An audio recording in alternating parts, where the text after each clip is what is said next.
Welcome back to the garage.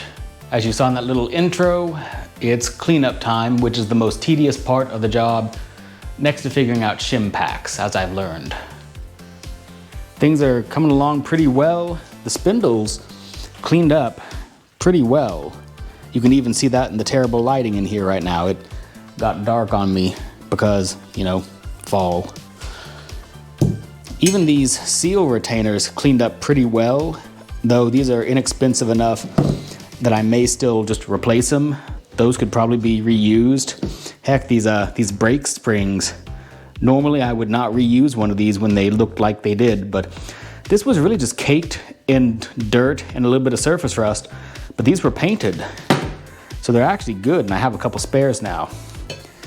And these brake hose protectors, these were bent to heck.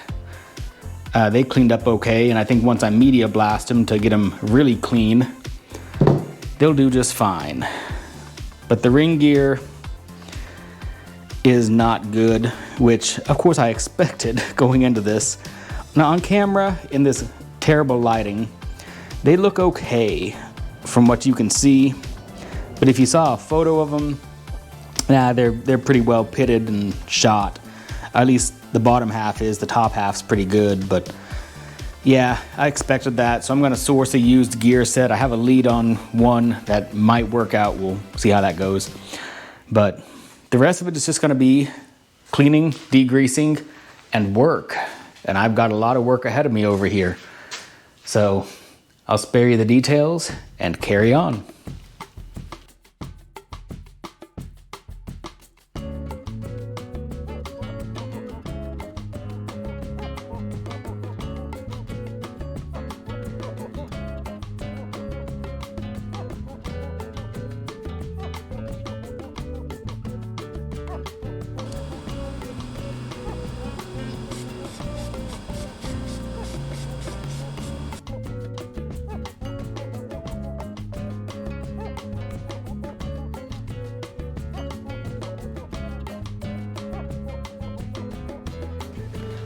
The degreasing part of this is taking probably the most time, but the end result is usually worth it.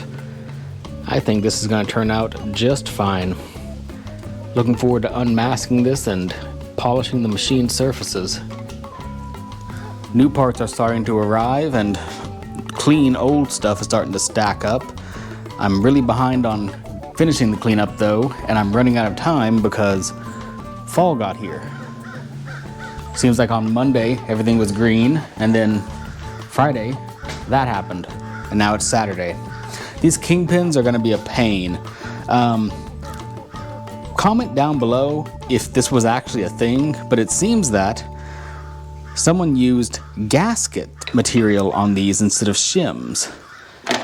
On the ones that actually had any kind of shims. This one did not. But I don't think there was a metal shim on here. I think it's all this, this is like fuel system type gasket. Or maybe it's just covered in RTV, but was this a thing at some point, using gaskets instead of shims? Because these seem oddly well fitted to be homemade. Either way, I've got metal shims right there to do it right. But yeah, let me know, because these are taking a long time to clean up because of that.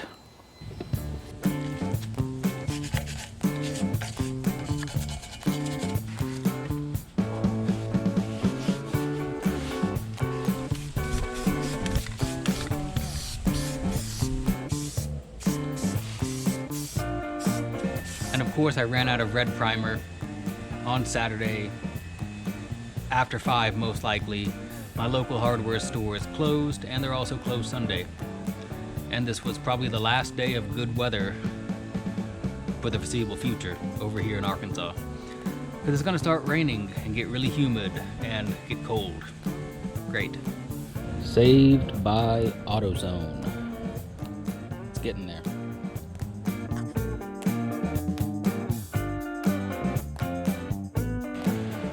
Well, there goes painting and media blasting for the rest of the day.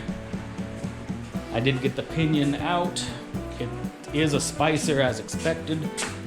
And based on the date stamp, which I doubt you can see, looks like 1/4 of 48, unless it's this other number, which is 3/20 of something. It's incomplete. But yep, it's pretty well obliterated. Bottom half pitted and destroyed, top half okay. I'm glad you guys can't smell this, because this burnt oil in here, it smells like skunk. Ugh, miserable. All right, ultrasonic cleaner with degreaser. Please, for the love of God, do your thing.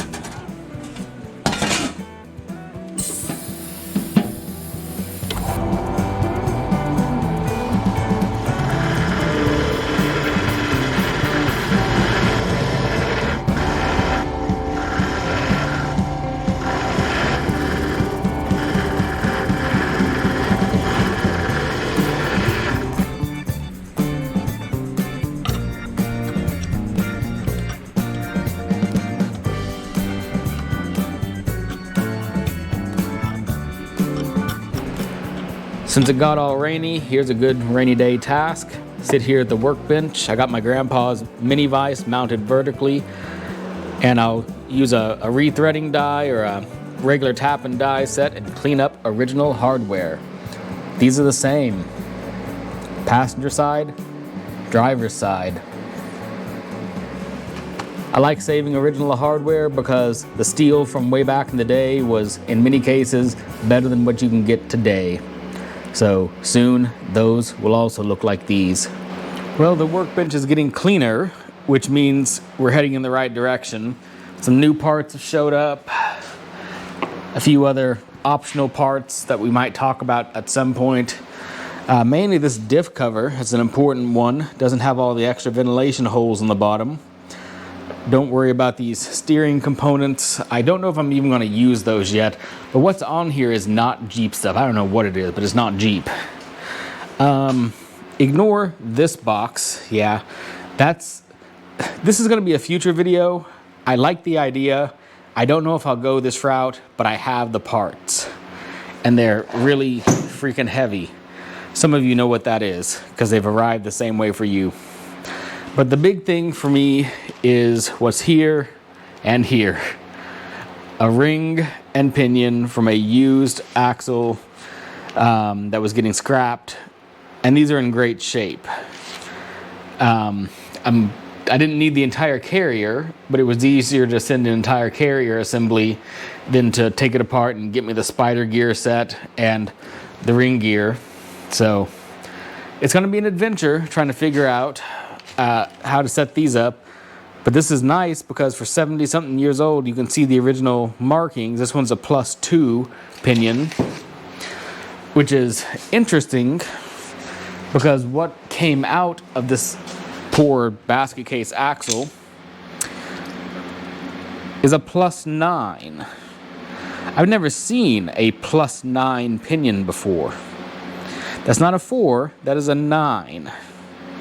That's wild, but the shim pack calculations are going to be interesting, to say the least. But progress, we're getting there.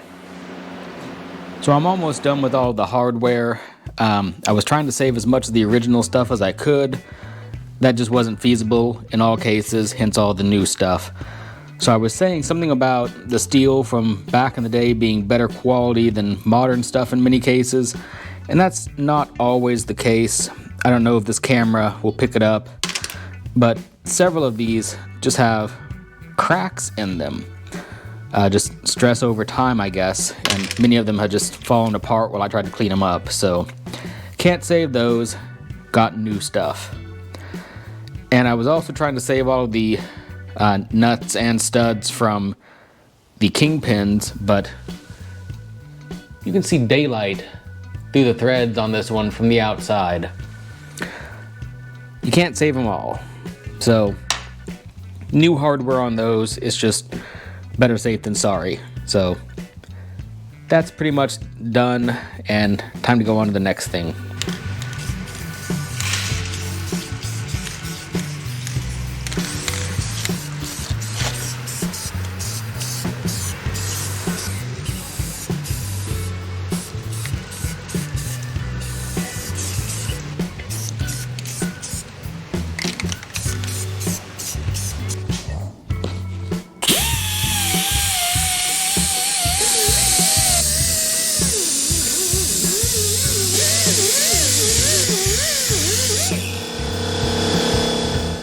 Well, I think that's going to be it for part 2. This video is starting to get just a little bit long, and I don't want this to become another 6-parter.